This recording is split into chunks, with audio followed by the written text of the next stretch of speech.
میں ہی بسم سوال اللہ پہ سوال کری جا رہا ارے ہوں. میں بھی ہوں اچھا آپ میں قرآن مجید میں ایک جگہ پہ آیا تھا نا کہ اللہ کا ذکر کثیر کیا کرو. تو یہ کثیر ذکر کیا ہے؟ کون سا ایسا ذکر ہے جس کو ذکر کثیر کہا جائے قرآن کی روح سے؟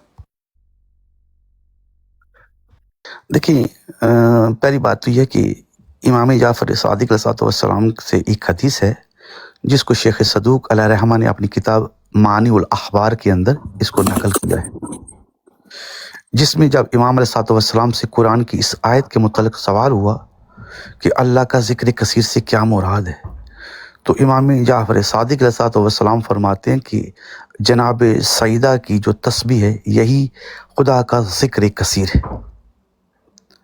تو یہ آپ کو اگر پڑھنا چاہیں تو وہاں سے آپ جا کے دیکھ سکتے ہیں. واہ واہ واہ واہ، بہت خوب سید، بے شک حق ہے. تو اس تسبیح کی کوئی کوانٹٹی ریکوائرڈ رہے گی، یا جس طرح ہم ہر نماز کے بعد پڑھ رہے ہیں تو یہی یہ جو ہم پڑھ رہے ہیں 34 33 اس کے اندر بہت بڑے راز ہیں، کیونکہ ہم انسان تو جانتا نہیں ہے، وہ صرف تعداد دیکھ رہا ہے. تو یہ تعداد پر اس نے کبھی غور نہیں کی کہ یہ 34 اور 33 اور 33، یہ باقی جو 33 ہے یہ بھی تو اللہ کے لیے ہی ہے نا. بالکل. تو وہ 34 والا کیوں 34 ہوا؟ اگر 3 اور 4 کو جمع کریں تو یہ بنتا ہے 7، اور اگر آپ 33 کو جمع کریں 3 اور 3 یہ 6 بن جاتے ہیں، اور 6 کو جب 7 سے جمع کریں گے تو یہ ٹوٹل کتنے بنیں گے؟ 6 کو 7 سے تو 13 بن جائیں گے. ایک توحید ہے، باقی آگے حساب لگا لیں. 13 میں سے توحید کو الگ کر دے، باقی آپ کے سامنے ہے. واہ واہ واہ واہ واہ جی واہ. ماشاءاللہ ماشاءاللہ. بھائی میں کچھ پوچھنا چاہتی ہوں، پوچھ سکتی ہوں؟ یہ بہنا ضرور، جو مجھے علم ہوگا میں ضرور بیان کروں گا. بسم اللہ. اچھا، کچھ ٹائم سے میں 2 رکعت نماز نفل ادا کرتی ہوں، اور اس وقت میں کچھ نہیں مانگتی، بس میں یہ کہتی ہوں کہ یا اللہ آپ کی اور میری محبت. تو کیا اسے پڑھنے میں کوئی مطلب مسئلہ تو نہیں؟ روز پڑھتی ہوں اور کوشش یہ کرتی ہوں کہ ہر کام، یعنی کہ جہاں اٹک جاتی ہوں وہاں یہ 2 رکعت نماز نفل ادا ضرور کرتی ہوں، اور اس کے بھی پڑھتی ہوں حسبی اللہ لا الہ الا هو علیہ توکلت وہو رب العرش العظیم، کہ میرے لیے میرا رب ہی کافی ہے. کیا یہ پڑھنا صحیح ہے صرف اپنے رب کی محبت کے لیے؟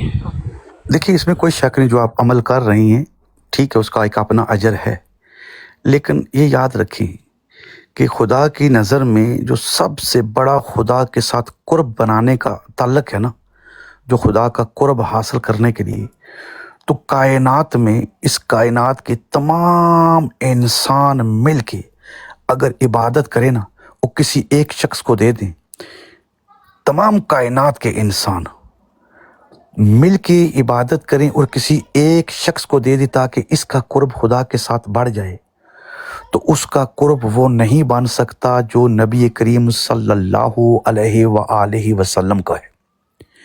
تو اللہ کا قرب حاصل کرنے کے لیے جو پہلے اللہ کے قرب میں ہے، جب تک آپ کو اس کا قرب نہیں ملے گا اللہ کا قرب مل سکتا ہی نہیں.